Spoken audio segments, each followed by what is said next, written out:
Hello everyone, and welcome to another edition of David Perrell reviewing his races. In this particular race, we're going to take on TheKie25, one of the best GT Sport racers in the world, and someone with a phenomenal YouTube channel.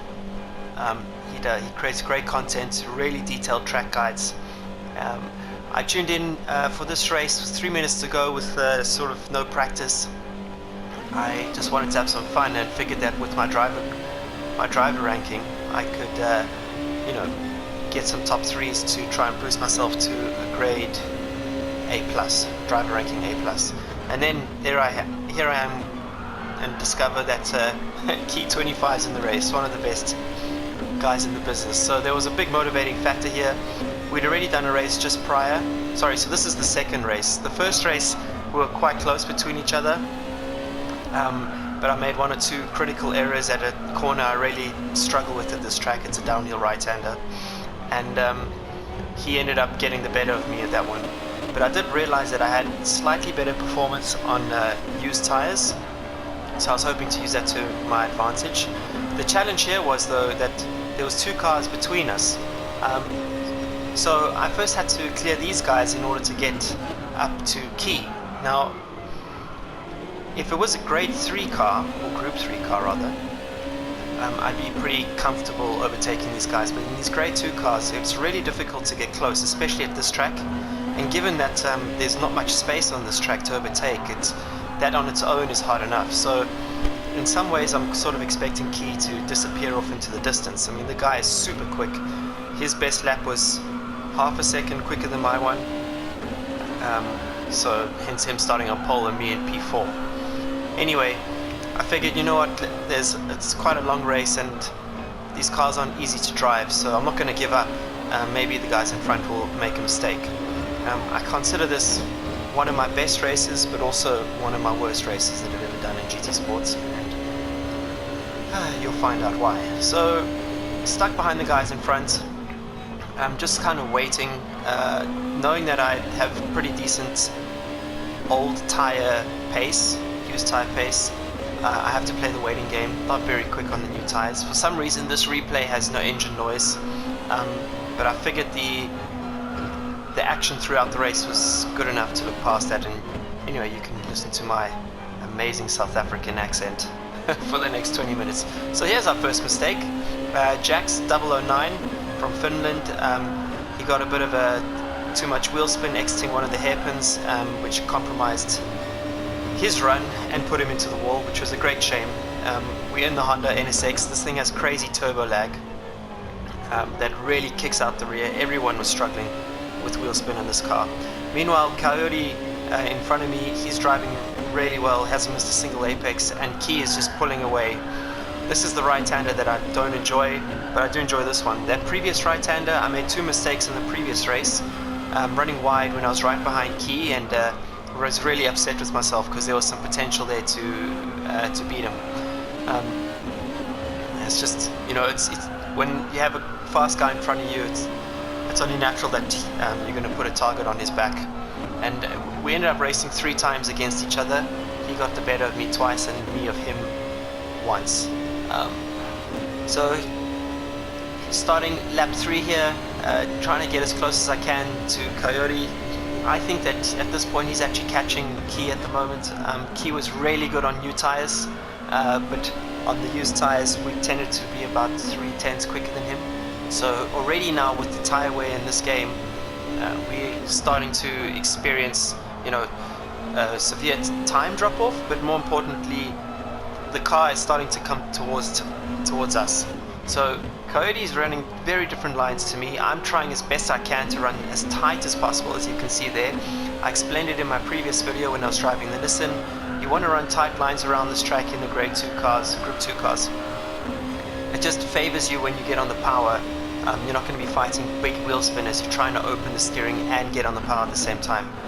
So the key thing here is I'm trying to get the turning done as quickly as possible so I can exit the corner as straight as possible. And it had two effects. The one was I was avoiding sort of getting too close to the edge of the track, but also I was preserving my tires because I was shortening the corners. if you take a wide entry with a wide exit, your corner lasts longer, which is usually okay, but because of the tire wear that we're experiencing at this track with the medium compound, it's better to have as short a corner as possible. So definitely on fresh tires, the guys were absolutely killing me, sometimes pulling away a second, but on used tires, I maybe stood a chance. So here we go, starting the 4th lap, getting a pretty decent run. The trouble with getting a slipstream on this part of the track is it's very a move here, and just hope that Coyote makes a mistake, which he kind of does. He runs slightly wide. You can hear his car, but not my car. I'm now down the inside, and he's right there. He's going to try and challenge on the outside, but I get the move done nice and clean. And now I'm 2.5 seconds behind Key, and doing whatever I can now to see if I can pull out a result here. So I started in P4, now to P2, and have to try and close this gap to Key. And up at this point, I wasn't so sure, like, was I really faster than him on used tires? We'd only done one race prior. I was sort of hanging on for dear life in that first race because I'd come on with 3 minutes to go and no practice. So I just, part of me expected him to pull away. I've mentioned before, Key's really good at this game. He's probably one of the best qualifiers there is. I've seen him really struggle on the first lap of qualifying, and then out of nowhere he gets pole position or top 3. And the key to a good result in Gran Turismo is qualifying because of the short races that we have. Anyway, my strength has always been long runs. That's why I like endurance racing. That's why I am an endurance racer, as opposed to the sort of short sprint races. So head down, taking these tight lines, staying as close as I can to the curbs, seeing what we can do. The gap is being reduced slightly, but not enough to give me hope that I'm going to actually catch him. But Key does start to make 1 or 2 mistakes in this race, which sort of gets me a little bit closer. So while that's running, I will mention to you that 2 things. One, on my Patreon page, if you are a Patreon, I've published an exclusive video of my testing at Paul Ricard this last week in the Ferrari 488 GT3. It's my best lap from the event. There were 60 cars at the test and I was P3 with the lap that I've published. So for those of you who are kind enough to become patrons of sort of my YouTube and racing exploits, go to patreon.com/David to check out that exclusive video, which I hope you enjoy. Secondly, I'm super happy to finally be able to announce my racing plans for this year. The reason I was in Paul Ricard was we were at the official Blancpain test, testing with Rinaldi Racing. I'm going to be taking part in the full Blancpain GT Championship. That's endurance and sprint. However, the sprint has been renamed to GT World Challenge. Quite confusing. It's my first time back in the full championship since 2007. I won all 3 championships in 2017. Sorry, not 2017. I won all 3 championships then as an AM driver. But this year, I'm a pro driver and I will be competing in the Silver Cup with my co-drivers Rinat Salikov and Denis Bulatov. Denis Bulatov is from S&P Racing. He raced with Aka Mercedes last year, and we've brought him into the team after he impressed us at the Nations Cup with Rinat in Bahrain. So pretty strong driver lineup. Rinat is technically a gold ranked driver, but he wanted to race in Silver Cup, and since he contributes most of the budget to our team, we basically do what he wants. It also raises our game, it's going to raise his game, and at the test, despite Rinat being an amateur driver, he was super competitive. So we think he has the potential to compete in Silver Cup, and that's why we're there. We got a brand new 488 GT3 Evo, straight off the factory floor, and the car was amazing at the test.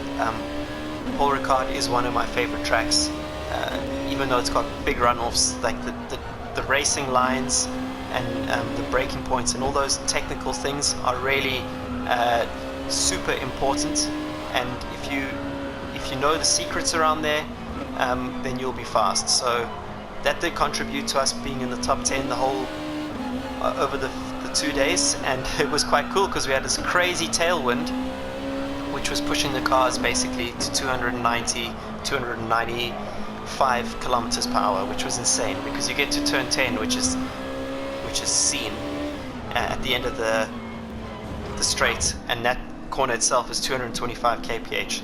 Right, so getting back to the racing that you see in front of you, Key was under big pressure from me because I was catching him on that run, and I managed to get close enough that he started to make mistakes, and then he hit the wall in the pit lane. So now we come out together basically, and he's on my right. Let's quickly change view so you can see it. There he is on my right. I tried to go around the outside and squeeze him, but it didn't really work.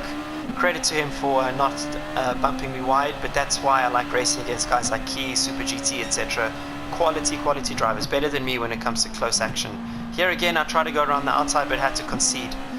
So now Key's in front again, and I have to figure out a way to get past. Thinking, oh damn, I kind of messed that one up. That was my only opportunity to get the run on him. And given that he's better than me on new tires, there was a threat that he was just going to pull away, and now that he was in his rhythm, I wasn't going to be able to stay with him for the rest of the race. But those are all negative thoughts. You got to block those things out. A big part of why I do sim racing is to try and become more self-aware of how I feel when I'm up against it, or in the lead, or struggling in qualifying, doing well in qualifying, and I take those sort of lessons of self-awareness, if you want to say, to the real racetrack. So for me, there's a lot of value in the online racing, and it's not just about doing racing lines and technique. It's actually more about the mental approach. So Key, he wasn't actually able to pull away here as much as I anticipated, and he was making quite a few small tiny errors. I was trying my best to keep the car as smooth as possible, and at the same time just say like, hey look, I'm right there, I'm next to you, and I'm not going to let go of the pressure, you know. So the more mistakes you make, hopefully it's going to sort of build up, and I'll get a chance. I've been there many times, so I know exactly what that feels like. By now, knowing that I'm racing against someone like Key, I got sweaty palms, my heart rate is jacked, and I want to get one over him, because I consider him such a good Gran Turismo driver. Again, as you'll see, taking as tight a line as possible, trying to straighten the car up to get on the power smoothly. You'll see here, Key takes a very late apex, and I had a constant apex, if you want to call it that, staying close to this curb as possible. Here's another example. Key opens up the hairpin, and I'm staying as close to the curb as possible the whole way through the corner. Heading down to this right-hander, I think this is my worst corner in the entire game. I bottled it twice, the previous race against Key there, running wide and losing half a second. It is critical to get through that corner, but I figured that if I just brake a little bit earlier and smoother and gear down to third sooner, that I would make less mistakes behind him. Keeping a tight line through that right-hander opens up this double left section, which makes it much easier to go through, and especially this final long right-hander, just clipping the curb as much as I can in the Group 2 car. It avoids things like that where Key makes a mistake now. He tries to cut across to defend his mistake, but I'm having none of it, and I managed to get in front. And now it's a case of not making any mistakes until the end of the race. So I'm usually the most comfortable when I'm in the lead. There's a sort of like a pressure valve that gets released where the pressure's like, oh okay, first of all, I haven't hit anyone, I haven't taken anyone out, I haven't spun myself out. I'm more comfortable in this game in front than I am following, because I do drive quite a bit differently to some of the other guys, and often misjudge the braking. So it's a big relief when I get out into the lead of any race really.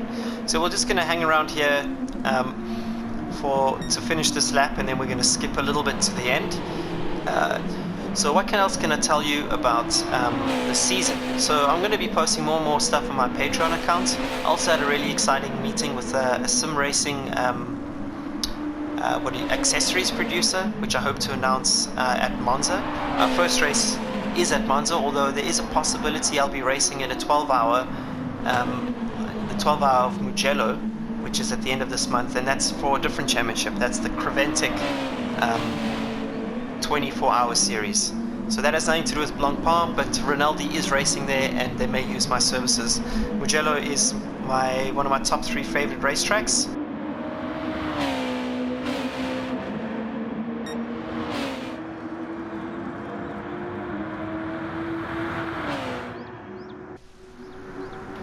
Okay, so it seems that we lost it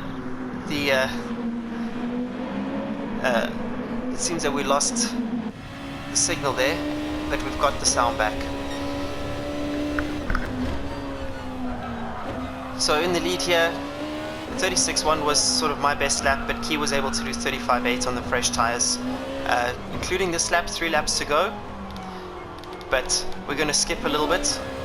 I was driving really well at this point, pulling away. Because of this turbo lag, I was managing the throttle more than I usually would. When you're in third gear corners and you're in the bottom end of the rev range in this Honda, it doesn't matter what percentage of throttle you've put on, because the lag is there. So you have to almost prepare the car sooner to anticipate the wheel spin. And if you manage that, you will manage to preserve the tires a little bit longer. So all of that I was taking into account, and just driving as smoothly as I could, braking earlier than I usually would, but flowing through the corner just to reduce as much pressure on the tires as possible, and it was all working out. However, let's skip to the final lap of the race. Okay, starting the final lap of the race, I'm not sure if I lost concentration here or not, but I do think that I was already thinking about the next race. Clipped the curb on the outside here, and yep, I bottled it. So up until now, I was so proud of this race that I did.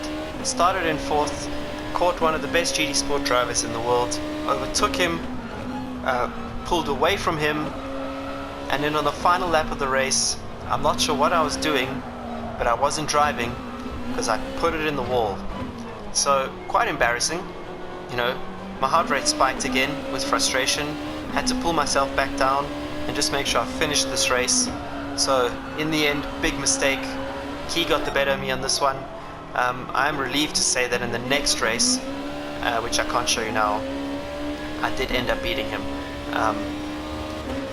Just using, again, he was quicker than me on the new tires, but I was quicker on the older tires. I started 4th again, caught up to him, and during the pit stops got the jump. So first of all, the big thanks to Key. Check out his YouTube channel. I think it's TheKie25, and watch some of his amazing track guides. And big thanks to him for some really clean racing and enjoyable racing. Thanks to all of you who've been watching. Sorry about the sound. I'm not sure why it was all over the place, but I enjoyed telling you, finally being able to announce my season and showing you this fun race, which had highs and lows in it. I'm heading now again to Paul Ricard tomorrow night, because I'm going to do another day of testing, and then my week is filled with real testing until Mugello at the end of the month. So I will try. I am home for another 2 days next week. I'm going to try post some more videos then. Until then, thank you so much for watching. Please like and subscribe the page if you enjoy my content, and I'll catch you in the next one. Peace.